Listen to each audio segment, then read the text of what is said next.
Hello, it's John Kelly here. I can't wait to be playing at the Lighthouse in Poole on Saturday night the 25th. I've been sent a few questions, so I thought I'd take the time just to answer them before the gig, so you all know what's going to be happening on Saturday night. I should just add that I haven't looked at these questions in advance. I'm picking them up and answering them on the hoof, as I might say. The first question says, Dear John, please can you tell us a bit about what people can expect when they come to see you at the Lighthouse on the 25th of November? Well, you can expect to see a trio on stage, myself, Dave and Helen, and we're going to play songs from the new album, Better Late Than Never, as well as some bonus songs just for the audience who are there that night. It's going to be fun, it's going to be enjoyable, and it's going to be relaxed. So expect to have an evening of entertainment and expect to be asked to sing along with me, as it always helps the fun and enjoyment of the evening. Thanks for that question. The next one.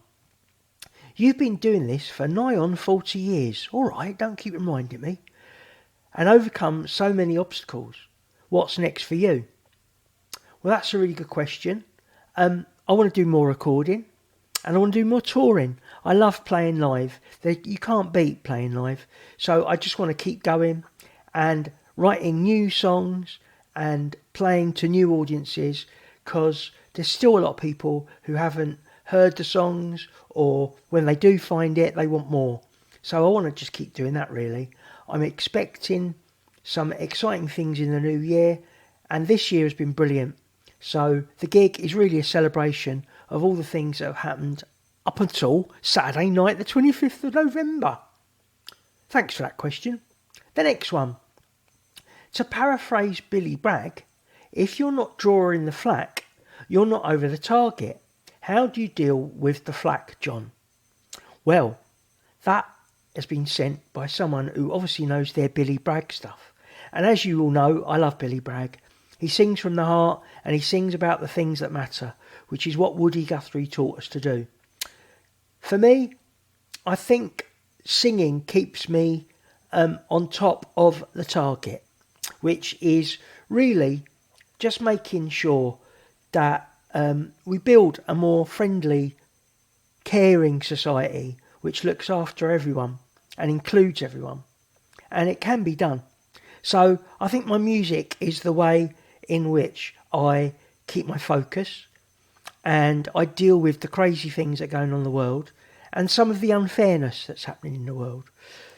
It's my way of dealing with it, and also sharing and working together and creating inclusive communities is the way I do it. Thanks for that question, and keep listening to Billy Bragg. That's what I say. And you can also listen to my album as well, which is on Spotify. So hopefully you'll enjoy that. And it's a bit different from Billy Bragg as well. So, he's a master at what he does. And I'm still learning what I'm doing even after 40 years. Anyway, next question. Dear John, you've worked with Extraordinary Bodies, a company that Lighthouse audiences know well. How was that for you? It was simply amazing. Extraordinary Bodies put on diverse pieces of work based around circus, and I was proud to run away with the circus, being Extraordinary Bodies, who, like I said in the last answer, create inclusive communities and put on spectacular performances that are fully inclusive. And I learn from those experiences, and I contribute towards those experiences.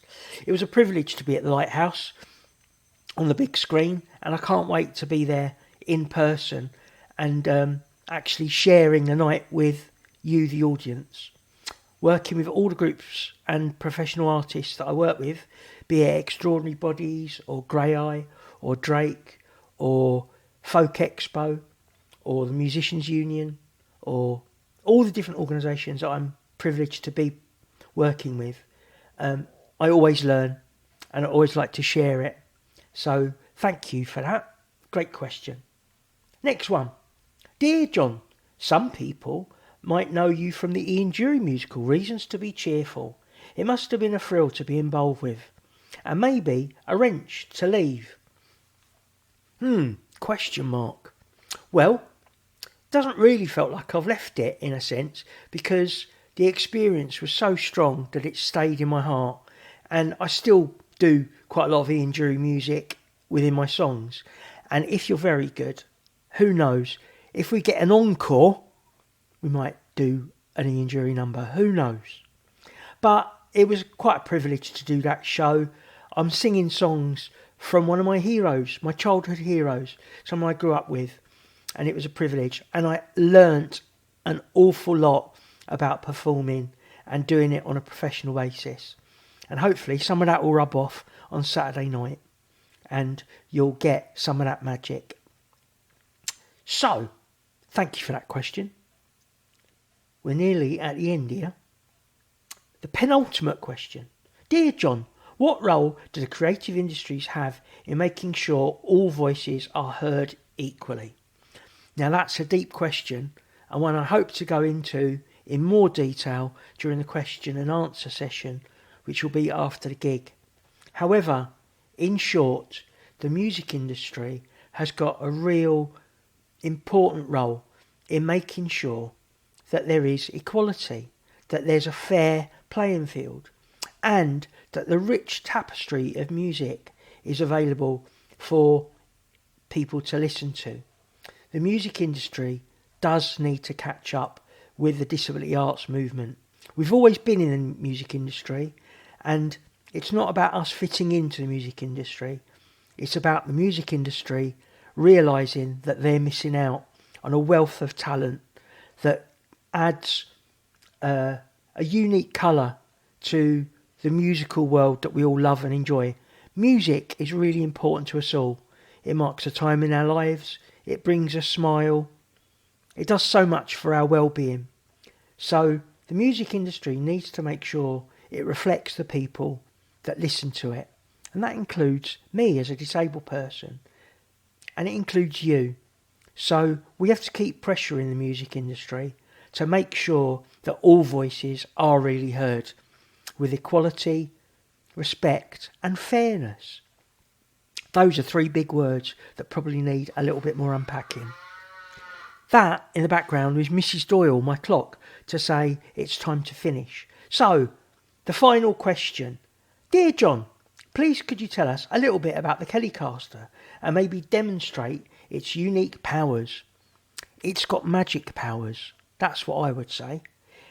I'm going to show the Telecaster during the beginning of the show, so you get used to it and you get to know what it does and some of how it works. But essentially, it's a guitar that I play that helps me to accompany my voice and playing with other musicians. It looks like a guitar, it sounds like a guitar, but the way I play it is just a little bit different. But apart from that, it's an amazing, unique instrument that if you come along on Saturday night, hopefully you'll see it and think, oh, that table of wires in front looks a bit strange. And then you'll forget about that and enjoy the music. The Telecaster is an amazing bit of kit and I can't wait to share it with you. So, thank you for those questions. I hope I've put you at ease. I hope you're excited as I am. Me, Helen and Dave can't wait to see you on Saturday night, the 25th of November. The show starts at 8 o'clock. It'll be a relaxed performance and there'll be a question and answer session directly after it where I can elaborate on some of these answers. Take care and see you all on Saturday night. Be lucky, sausages!